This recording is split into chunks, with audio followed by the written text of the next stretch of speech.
Hello friends. आज हमारा topic है रेसिडेंशियल प्रॉपर्टी। हमारे पास काफ़ी क्लाइंट्स आते हैं और मोस्टली क्लाइंट्स का कहना होता है कि सर, हमने अपनी रेसिडेंशियल प्रॉपर्टी को सेल किया है तो उस पर कैपिटल गेन किस तरह चार्ज होगा, क्या टैक्स रेट होगा और कितना टैक्स लगेगा, क्या उस टैक्स को हम सेव कर सकते हैं या नहीं। तो काफ़ी टाइम से काफ़ी सारी क्वेरीज आ रही थी, तो हमने सोचा आज इसी पर हम एक वीडियो बना लेते हैं ताकि काफ़ी सारे लोगों की काफ़ी क्वेरीज दूर हो जाए। मैं Anas Khan, tax consultant, Anas and associates की नई वीडियो में आपका स्वागत करता हूं। तो आज का हमारा मुद्दा है रेसिडेंशियल प्रॉपर्टी। तो दोस्तों, आज हम बात करने वाले हैं रेसिडेंशियल प्रॉपर्टी पर किस तरह से टैक्स लगता है और किस तरह से टैक्स पेड करना चाहिए और टैक्स को हम बचा भी सकते हैं लीगली, किस तरह हम टैक्स को सेव कर सकते हैं। मींस अगर हमने प्रॉपर्टी सेल भी कर दी है और टैक्स को हम जीरो पे कर सकते हैं। तो इन्हीं सारी चीज़ों के बारे में थोड़ा सारा आज हम डिस्कशन करने वाले हैं। तो आपसे रिक्वेस्ट है कि एंड तक वीडियो के जुड़े रहिएगा और अगर अभी चैनल पर नए हैं तो चैनल को सब्सक्राइब करना नहीं भूलें। दोस्तों, इसमें दो चीज़ें होती हैं, शॉर्ट टर्म और long term. Short term capital gain and long term capital gain. ये क्या होता है? अगर हम कोई भी प्रॉपर्टी, रेसिडेंशियल प्रॉपर्टी 2 साल से कम में सेल करते हैं तो वहां पर चार्ज होता है हमारा शॉर्ट टर्म कैपिटल गेन। और अगर वही प्रॉपर्टी हम 2 साल से ज्यादा में बेचते हैं तो वहां हमारा चार्ज होता है लॉन्ग टर्म कैपिटल। मान लीजिए मैंने कोई भी प्रॉपर्टी अभी 2021 में परचेज की थी और अब 2022 में मैं उसको सेल कर रहा हूं या मैंने सेल कर दी, तो कितना गैप हुआ? अराउंड 1 ईयर का। तो ये शॉर्ट टर्म होगा या लॉन्ग टर्म? ये आएगा हमारा शॉर्ट टर्म। यानी कि 2 साल से कम में जो भी प्रॉपर्टी सेल होगी या 2 साल तक में, तो वो शॉर्ट टर्म कैपिटल गेन में आएगी। और जो भी प्रॉपर्टी 2 साल से अधिक में सेल होगी, यानी 2 साल से ज्यादा में अगर उसको हम सेल करेंगे तो वो हमारी लॉन्ग टर्म कैपिटल गेन में आएगी। मान लीजिए मैंने कोई भी प्रॉपर्टी 2014 में परचेज की थी और उसको मैंने 2021 में सेल कर दिया, तो वो हमारी लॉन्ग टर्म कैपिटल गेन। तो दोस्तों, इससे हमने समझा कि शॉर्ट टर्म और लॉन्ग टर्म कैपिटल गेन क्या होता है और किस तरह हमें पता चल सकता है कि हमने जो प्रॉपर्टी सेल की है वो शॉर्ट टर्म में आएगी या लॉन्ग टर्म में आएगी। तो ये हमें पता चल गया है कि अब हमारी प्रॉपर्टी शॉर्ट टर्म में आ रही है या फिर लॉन्ग टर्म में आ रही है। बात ये आती है कि इन दोनों को हमने क्यों बाइफरगेट किया। हम डायरेक्टली ये भी कह सकते थे कि प्रॉपर्टी सेल हुई है, नहीं कह सकते थे कि हम शॉर्ट टर्म में या लॉन्ग टर्म में क्यों कर रहे हैं इसको। दोस्तों, इसके पीछे भी एक रीजन है। वो रीजन ये है कि दोनों का टैक्सेशन सिस्टम, दोनों का डिफरेंस है। कैसे डिफरेंट है? देखें, अगर बात हम शॉर्ट टर्म कैपिटल गेन की करेंगे तो रेसिडेंशियल प्रॉपर्टी में क्या होता है, वो नॉर्मल जो भी हमारी स्लैब चल रही होती है, नॉर्मल स्लैब के अकॉर्डिंग हमारा टैक्स रेट चलता है। जैसे कि अगर हमारी इनकम 2.5 लाख तक की है तो कोई टैक्स नहीं है, 2.5 लाख से 5 लाख तक 5% टैक्स है, और 5 लाख से 10 लाख तक 20% टैक्स है, और 20 लाख से ऊपर 30% टैक्स है। ये हमारी ओल्ड रिजाइम के थ्रू है। न्यू रिजाइम अलग है, लेकिन अगर हमें कोई भी डिडक्शन लेना है तो हम ओल्ड रिजाइम पे जाएंगे। तो दोस्तों, ये हमारी शॉर्ट टर्म की नॉर्मल जो भी हमारी स्लैब रेट थी, उस स्लैब रेट के अकॉर्डिंग हमारा टैक्स कैलकुलेट किया जाएगा। बात अगर हम लॉन्ग टर्म कैपिटल गेन की करें तो वहां पर हमारा चार्ज होता है फ्लैट 20% टैक्स प्लस सरचार्ज। तो दोस्तों, दोनों का टैक्स हमने देखा अलग है, तो इससे हमें यह भी समझ आ गया कि दोनों का टैक्स सिस्टम अलग है। तो इसी वजह से यही एक रीजन है कि दोनों को हमने अलग अलग क्लासिफाई कर दिया है कि शॉर्ट टर्म क्या होता है और लॉन्ग टर्म क्या होता है। हमने जो प्रॉपर्टी सेल की है रेसिडेंशियल प्रॉपर्टी, वो शॉर्ट टर्म में आएगी या लॉन्ग टर्म में, क्योंकि सबसे पहले हमें ये पता होना बेहद जरूरी है कि हमारी जो प्रॉपर्टी सेल हुई है वो शॉर्ट टर्म में हुई है या लॉन्ग टर्म कैपिटल गेन लगेगा। क्योंकि जब हमें ये पता चल जाएगा कि हमारी शॉर्ट टर्म कैपिटल गेन में आया है या लॉन्ग टर्म में, तभी हम उस पर टैक्स कैलकुलेट कर पाएंगे। इसे हम थोड़ा सा एग्जाम्पल के साथ भी समझ लेते हैं। मान लीजिए मैंने कोई प्रॉपर्टी 2020 में परचेज की थी और वो प्रॉपर्टी मैंने 20 लाख रुपए की परचेज की थी, और 2021 में उसी प्रॉपर्टी को मैंने 22 लाख रुपए का सेल कर दिया। यानी कि परचेज की मैंने 2020 में 20 लाख रुपए की और सेल कर दिया मैंने 22 लाख रुपए का 2021 में। यानी कि कॉस्ट ऑफ एक्विजिशन यानी कि परचेज हमारी इसमें कितनी है? 20 लाख रुपए, और सेल ऑफ कंसिडरेशन यानी जो हमने सेल की है उसका प्राइस कितना हैगा? 22 लाख रुपए।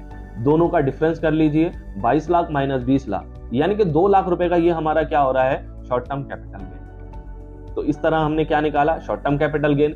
बात अगर इसके टैक्स की करेंगे तो टैक्स हमने आपको बताया, जो नॉर्मल स्लैब होती है रेसिडेंशियल में वही चलती है।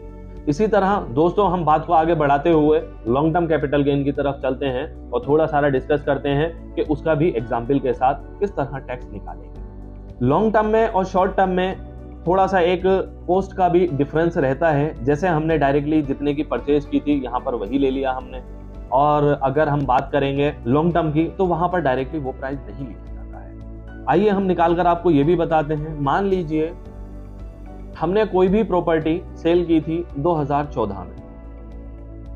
2014 में हमने प्रॉपर्टी सेल की थी और 2014 में, और अब जो हमने बेची है वो प्रॉपर्टी 2022 में बेची।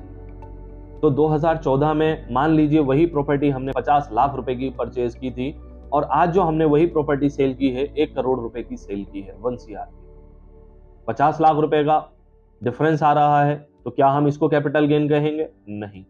क्यों? 50 लाख रुपए की उस टाइम पर परचेज हुई थी हमारी वो प्रॉपर्टी, तो उसकी वैल्यू उस टाइम थी, तो वैल्यू इन्फ्लेशन भी तो बढ़ रहा है ना। तो 50 लाख रुपए ही थोड़ी रहेंगे वो। 50 लाख रुपए की जब हमने परचेज की थी तो उस 50 लाख की उस टाइम की वैल्यू के हिसाब से आज की वैल्यू देखेंगे हम। तो इसके लिए हमें क्या करना होता है? कुछ भी नहीं करना दोस्तों, हमारा कॉस्ट इन्फ्लेशन इंडेक्स होता है। उसके लिए हमें क्या करना होता है? कॉस्ट इन्फ्लेशन इंडेक्स हम डायरेक्टली गूगल पर टाइप करेंगे कॉस्ट इन्फ्लेशन इंडेक्स, या फिर इन्फ्लेशन इंडेक्स भी डाल सकते हैं, और डालने के बाद में हम इमेजेस पर क्लिक कर देंगे तो पूरी के पूरी शीट वहां पर इन्फ्लेशन इंडेक्स की आ जाएगी। जिस ईयर भी आपने परचेज की है, कि मान लीजिए कि आपने 2014 में परचेज की थी, तो 2013-14 में जो रेट था हमारा 220 रुपए था, 220 बेस ईयर। तो हम क्या करेंगे? 50 लाख डिवाइडेड बाई 220 इनटू, अब हमने बेची कब है? 2022-23 में। तो 2022-23 का है हमारा 331, तो इनटू 331 कर लेंगे तो ये हमारी कॉस्ट ऑफ एक्विजिशन आ जाएगी। अब ये जितनी भी कॉस्ट ऑफ एक्विजिशन आएगी हमारी, उसको सेल्स कंसिडरेशन में से माइनस कर देंगे। जो बचेगा हमारा वही हमारा क्या कहलाएगा? Long term capital gain. इसी तरह बात करते हैं, अगर अभी हमने पीछे कहा था कि इसको आगे चलकर हम बताएंगे कि टैक्स को हम बचा भी सकते हैं, तो किस तरह बचाएंगे दोस्तों। बात अगर हम शॉर्ट टर्म की करें तो शॉर्ट टर्म में हमारे जो नॉर्मल डिडक्शंस मिलते हैं, बेसिक डिडक्शन, जैसे कि 80C to 80U तक है। अंडर सेक्शन 80C में हम मैक्सिमम 1.5 लाख रुपए तक की डिडक्शन ले सकते हैं, 80D में 25,000, वो अलग अलग हैं। अंडर सेक्शन 80C हो गया, 80CCB 1 हो गया, या 80D हो गया, और भी अदर सेक्शंस हैं जिसके थ्रू हम उसमें डिडक्शंस लेकर अपने टैक्स को जीरो कर सकते हैं, जो भी हमारे पास डिडक्शंस मौजूद हो। बात अगर लॉन्ग टर्म की करेंगे तो लॉन्ग टर्म में भी हमारे पास 2 वेज है। देयर आर 2 वेज, मतलब 2 तरीके हैं हमारे पास कैपिटल गेन को बचाने के, कैपिटल गेन के टैक्स को नहीं पे करने के। इसमें हमारे दोस्तों 2 सेक्शन आते हैं, सेक्शन 54 और सेक्शन 54EC। आइए बात करते हैं हम ये दोनों सेक्शन क्या कहते हैं और इससे किस तरह हमें छूट मिलेगी और हमारा टैक्स किस तरह हमें इसमें जीरो हो जाएगा। दोस्तों सेक्शन 54 ये कहता है कि आप जो भी रेसिडेंशियल प्रॉपर्टी आपने सेल की है लॉन्ग टर्म जो भी उस पर कैपिटल गेन आ रहा है, प्रॉपर्टी के सेल कंसिडरेशन वैल्यू की बात यहां पर नहीं कर रहे हैं, हम बात कर रहे हैं कैपिटल गेन की।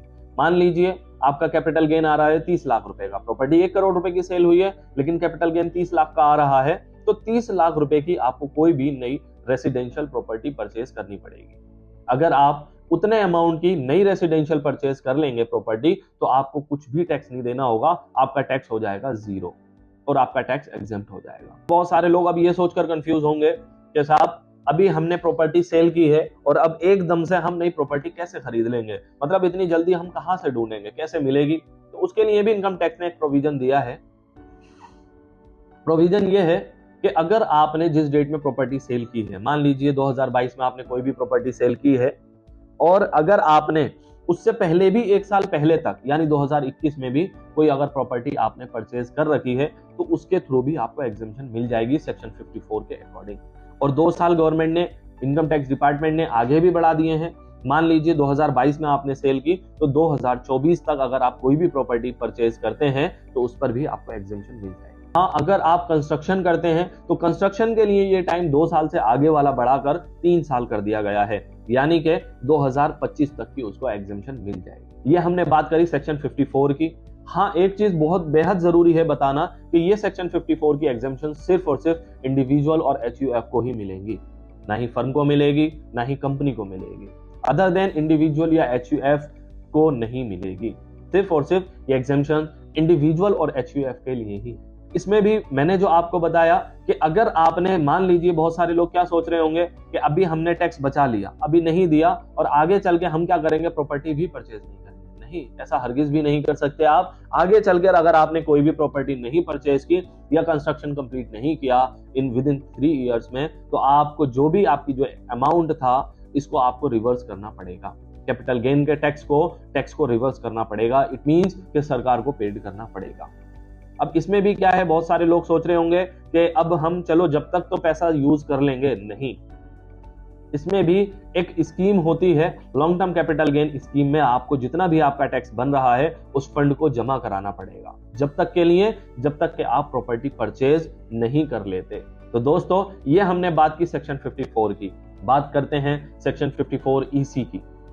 मान लीजिए कोई भी बंदा, अगर कोई भी सेंट्रलाइज गवर्नमेंट ने, जिसको सेंट्रल गवर्नमेंट ने सेंट्रलाइज कर रखा है, उसके बॉन्ड परचेज करता है, तो वो भी इसमें एग्जेम्पशन ले सकता है लॉन्ग टर्म कैपिटल गेन। किस तरह ले सकता है, लेकिन उसमें भी कुछ कंडीशन है। कंडीशन नंबर 1 ये है कि वो रिडेम्पशन 5 ईयर से पहले नहीं होना चाहिए। जो भी रिडेम्पशन होगा 5 साल के बाद ही उसको पैसे को निकालेगा। 5 साल बाद बिना किसी परेशानी के वो पैसा विड्रॉ कर सकता है। इसमें एक कंडीशन ये भी डाली गई है कि एक फाइनेंशियल ईयर में मैक्सिमम 50 लाख तक का इन्वेस्टमेंट कर सकता है, 50 लाख से ऊपर का इन्वेस्टमेंट नहीं कर सकता। तो दोस्तों, ये हमने 2 लॉन्ग टर्म कैपिटल गेन के टैक्स को बचाने के सेक्शन बताए। इनमें इन्वेस्टमेंट कर भी आप अपना टैक्स बचा सकते हैं। तो हम बात करते हैं अब कंक्लूजन की। There are 2 types of taxes, short term capital gain and long term capital gain. Long term और शॉर्ट टर्म दोनों के बारे में आप डीपली समझ चुके हैं। थोड़ा सारा मैं आपको बता देता हूं इसका। अगर आप कोई भी रेसिडेंशियल प्रॉपर्टी सेल करते हैं, अगर उसकी सेल करने के बाद में उसको परचेज जो आपने किया था वो अगर 1 साल से ज्यादा में अगर आप सेल करते हैं तो वो शॉर्ट टर्म रहेगा। 1 साल या 2 साल, मैक्सिमम 2 इयर्स है शॉर्ट टर्म के लिए। 2 साल के अंदर ही अंदर अगर सेल कर देते हैं तो वो शॉर्ट टर्म आता है और इस पे कोई एक्स्ट्रा या कोई फ्लैट टैक्स रेट नहीं है, नॉर्मल स्लैब के अकॉर्डिंग ही चलता है। बात अगर लॉन्ग टर्म की करें तो लॉन्ग टर्म कैपिटल गेन में फ्लैट 20% टैक्स रेट है और ये लॉन्ग टर्म तब लगता है जब आपकी प्रॉपर्टी 2 साल होल्ड कर रखी हो। 2 साल के बाद अगर आप सेल करेंगे तो इस पर टैक्स लगेगा 20% प्लस सरचार्ज वगैरह जो रहता है वो अलग रहता है। तो दोस्तों, आशा करते हैं कि आपको समझ आया होगा। तो वीडियो को लाइक करिएगा और नेक्स्ट टाइम फिर मिलते हैं एक नई वीडियो के साथ। धन्यवाद।